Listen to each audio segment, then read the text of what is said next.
বসিরহাটের দিকে নজর রাখা যাক। চাঞ্চল্যকর ঘটনা, বাড়ির গেটে ব্যাগে ঝুলছে তরতাজা বোমা। বসিরহাটের 14 নম্বর ওয়ার্ডে নবপল্লীর ঘটনা। সন্দেহ হওয়ায় প্রতিবেশীদের ডাকেন ওই মহিলা। বোমা রাখা আছে বুঝতে পেরে এই ব্যাগটি নিচে নামিয়ে রাখা হয়। অনুপম রয়েছে আমার সঙ্গে। অনুপম, কে বা কারা ওই ব্যাগ ভর্তি বোমা রেখে দিয়ে গেল বাড়ির গেটে, কি জানতে পারছো এখনো পর্যন্ত পুলিশ সূত্রে?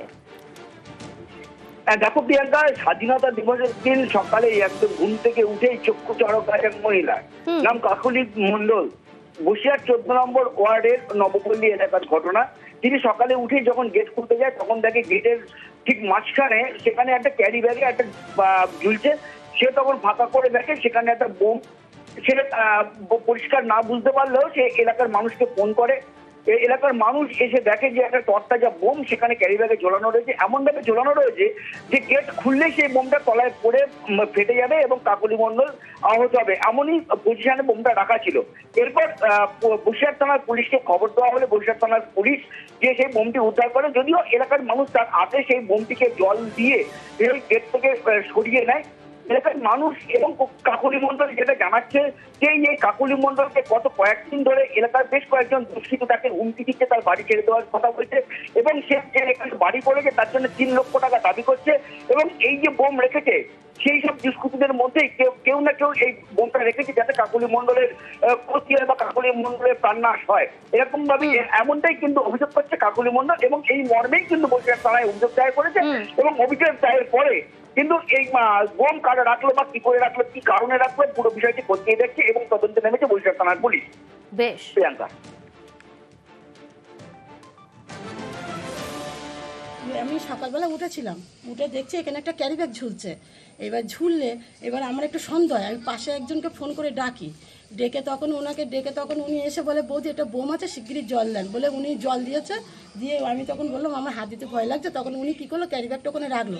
তার আগের দিন আমি একটা ছেলেকে চিনি, কেন আগের দিন আমার বাড়িতে ঝামেলা করেছিল, ইট মেরেছিল, আমাকে ধুমকি দিয়েছিল বোম মারবো, সেই ছেলেটাকে আমি দেখেছিলাম। ওদের উদ্দেশ্য আমাদের এখানে উচ্ছেদ করে তুলে দেবে, দিয়ে আর কি একদিন বলেছিল যে এইটা আমরা কেউ তোদের তো কেউ নেই, এটা ক্লাব করবো, তোদের উচ্ছেদ করে দিয়ে। তুফানগঞ্জের দিকে নজর রাখা যাক। উত্তপ্ত তুফানগঞ্জ, তৃণমূল বিজেপির সংঘর্ষে উত্তপ্ত তুফানগঞ্জ, উত্তপ্ত নাটাবাড়ি বিধানসভার অন্দরান ফুলবাড়ি। একে অপরের বিরুদ্ধে মারধরের অভিযোগ।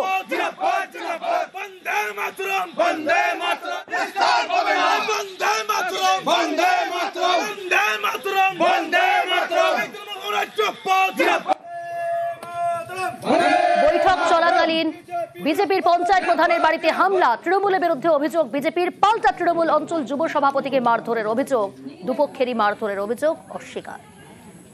মিথ্যে অভিযোগ, কারণ আমাদের ঘোকারঘাটের থেকে কিছু বিজেপির লোক তৃণমূল কংগ্রেস যোগদান করবে, আর এটাকে কেন্দ্র করে যাতে বিজেপির লোক তৃণমূল কংগ্রেস আসতে না পারে, তারা জয়েন না করতে পারে, তার জন্য ওরা মিটিং ডেকে একটা গন্ডগোল করার চেষ্টা করতেছে। বাইরের থেকে লোক নিয়ে এসে প্রসেনজিৎ বরাক তুফানগঞ্জ শহরে সেখান থেকে লোকজন লাঠিসোঁটা নিয়ে এসে আমাদের যুব সভাপতি সুব্রত দাস তার গায়ে আঘাত করে, মাথায় আঘাত করে। পঞ্চায়েত প্রধানের বাড়িতে মণ্ডল সভাপতির ডাকে একটা মিটিং, সেই মিটিংয়ে যখন আমাদের বিজেপির কর্মীরা আসছিলেন, তৃণমূলের হারমাদরা আমাদের বিজেপি কর্মীদের উপর আক্রমণ চালায়।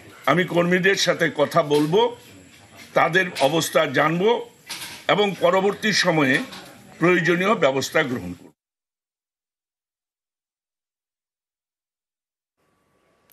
বারাসাত স্বাস্থ্যকেন্দ্রে জমি বেহাত, বিক্রি হয়ে গিয়েছে দান করা জমি। চাঞ্চল্যকর অভিযোগ ঘিরে শোরগোল। বেনিয়ম মানতে নারাজ জমির বর্তমান মালিক, আর এর জেরেই 13 বছর ধরে বন্ধ স্বাস্থ্যকেন্দ্র। চরম সমস্যায় স্থানীয়রা।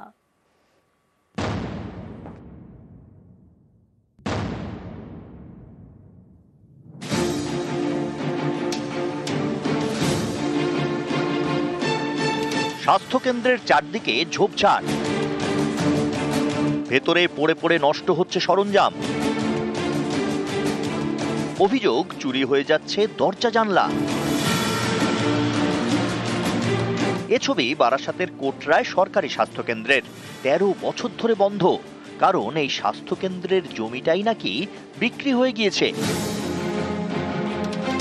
এর জেরে স্থানীয়দের ভোগান্তির একশেষ। 11-12 সাল নাগাদ পর্যন্ত চিকিৎসা হয়েছে, তারপরে আর ডাক্তারবাবুরা আসেন না, বিল্ডিংটা পড়ে থাকে দীর্ঘদিন ধরে। আমাদের এখানে স্থানীয় একজন এখানে কিছু জমি কেনা বেচা হয়েছে, কি সূত্রে হয়েছে আমি জানি না, এটা নাকি কোনো এক ব্যক্তি শোনা গেছে আরআইয়ের কাছ থেকে, উনি ল্যান্ড ভেরিফিকেশন করে বলছেন যে এটা পাবলিক প্রপার্টি। উত্তর 24 পরগনার বারাসাত 1 নম্বর ব্লকে কোটরা গ্রাম পঞ্চায়েত। 1982 সালে উত্তর 24 পরগনা জেলা পরিষদকে প্রায় 4 কাঠা জমি দান করেন এলাকার বাসিন্দা রবীন্দ্রনাথ মাসচটক। দান করা জমিতে তৈরি হয় 4 বেডের স্বাস্থ্যকেন্দ্র। 1986 থেকে পথ চলা শুরু। এই জমিটি বিক্রি হয়ে গিয়েছে বলে অভিযোগ। এর জেরে 2012 থেকে স্বাস্থ্যকেন্দ্রের গেটে তালা। কয়েক বছর দেখছি তো ডাক্তারও নেই, বিল্ডিংটা ভেঙে পড়ে যাচ্ছে। এখন সাধারণ পাবলিকের হয় কি করে? জায়গাটা তো একজন যে ভদ্রলোক দান করে গেছে তিনি তো মারা গেছেন, তিনি তো দান করে গেছিল, গিয়ে এই বিল্ডিং তৈরি হয়। এখন আমাদের এই জায়গাটাই দরকার, ওই স্বাস্থ্যকেন্দ্রে নতুন করে বহাল হোক। স্বাস্থ্যকেন্দ্রের জন্য দান করা জমি, সেই জমি বিক্রি হয়ে গেল কিভাবে? অভিযোগ 1982 সালে জমিটি নিজেদের নামে রেকর্ডই করেননি উত্তর 24 পরগনা জেলা পরিষদ। এর জেরে জমির মালিকানাও বদল হয়নি, সেই সুযোগেই জমি বিক্রি। জমিটা কোনো কারণে দেখা যাচ্ছে রেকর্ডটা অন্য একজনের নামে হয়ে গেছে, তাই আমাদের এলাকাবাসীর থেকে সবাই চাইছে যে রেকর্ডটা যদি খুব তাড়াতাড়ি জেলা পরিষদ বা আমাদের ডিএম মানে জায়গার উপরে তারা যদি সহযোগিতায় এই দলিলটা জেলা পরিষদে আছে, যদি সেটা দিয়ে সভাধিপতি যদি আমাদের এইটা রেকর্ডের ব্যবস্থা করে দেয় আর নতুন করে স্বাস্থ্যকেন্দ্রটা আবার চালু করা হয়, তাহলে এলাকাবাসী খুব উপকৃত হবে।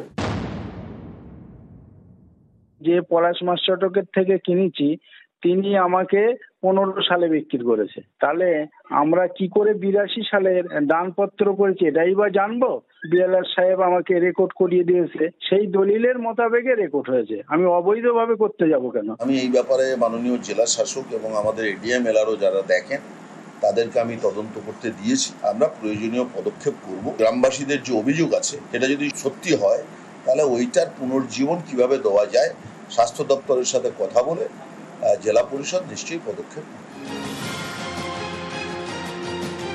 বারাসাত থেকে জিয়াউল আলম, নিউজ 18 বাংলা।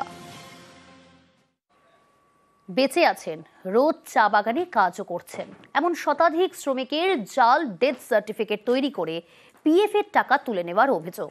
সরগরম জলপাইগুড়ির ধরণীপুর চা বাগান। जब पीएफ नंबर के केवाईसी करे लेकिन जाए रही ऑफिस में, तभी पता चलला कि हमिन जहाँ डेट हो जाए, इनकर पैसा के ले गला उठो तो हम इनके पता नहीं खे।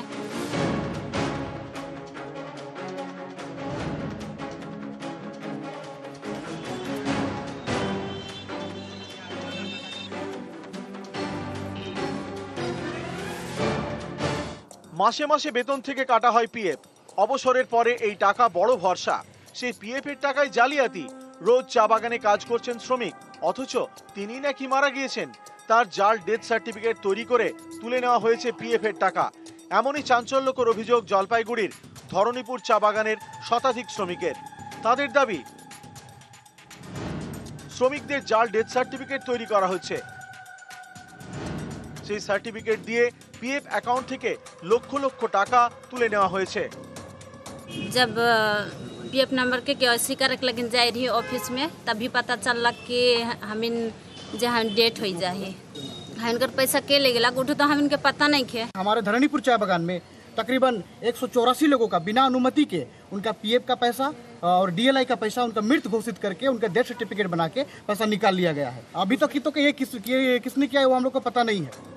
সারা জীবনের সঞ্চয়, কারো 20 বছরের জমানো টাকা, কারো আবার 30 বছরের। সম্প্রতি পিএফ এর টাকার বিষয়ে খোঁজ খবর নিতে পিএফ অফিসে যান শ্রমিকরা। তাদের দাবি জানতে পারেন তাদের ডেথ সার্টিফিকেট দেখিয়ে পিএফ এর সমস্ত টাকা তুলে নেওয়া হয়েছে। কারা করলো এই কাজ, তদন্তের দাবি জানিয়েছেন শ্রমিকরা।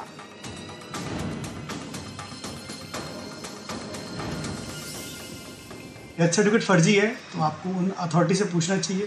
जो ये लोग ऐसा कह रहे हैं ना, are they giving any proof, whether give me appointment letter, salary slip या एनी डॉक्यूमेंट। और डेथ सर्टिफिकेट के बारे में आप तो आपको जिस अथॉरिटी ने इशू किया है उनसे आप पूछ सकते हैं कि वो किस बेसिस पे इशू करते हैं। तो नेचुरली डेथ सर्टिफिकेट के बिना तो कोई काम बढ़ेगा ही नहीं ना। तो डेथ सर्टिफिकेट कौन इशू कर रहा है? देखिए, গত জুন মাসে জলপাইগুড়ির চুনাভাটি চা বাগানে পিএফ এর টাকা তছরূপের অভিযোগ ওঠে। শ্রমিকরা অভিযোগ করেন মাসে মাসে বেতন থেকে পিএফ বাবদ টাকা কাটা হলেও তা অ্যাকাউন্টে জমা পড়ছে না। এবার জলপাইগুড়ির ধরণীপুর চা বাগানে জীবিত শ্রমিকদের মৃত দেখিয়ে পিএফ এর টাকা তুলে নেওয়ার অভিযোগ। জলপাইগুড়ি থেকে ক্যামেরায় পিনাকি শীলের সঙ্গে শান্তনু কর ও রকি চৌধুরী, নিউজ 18 বাংলা।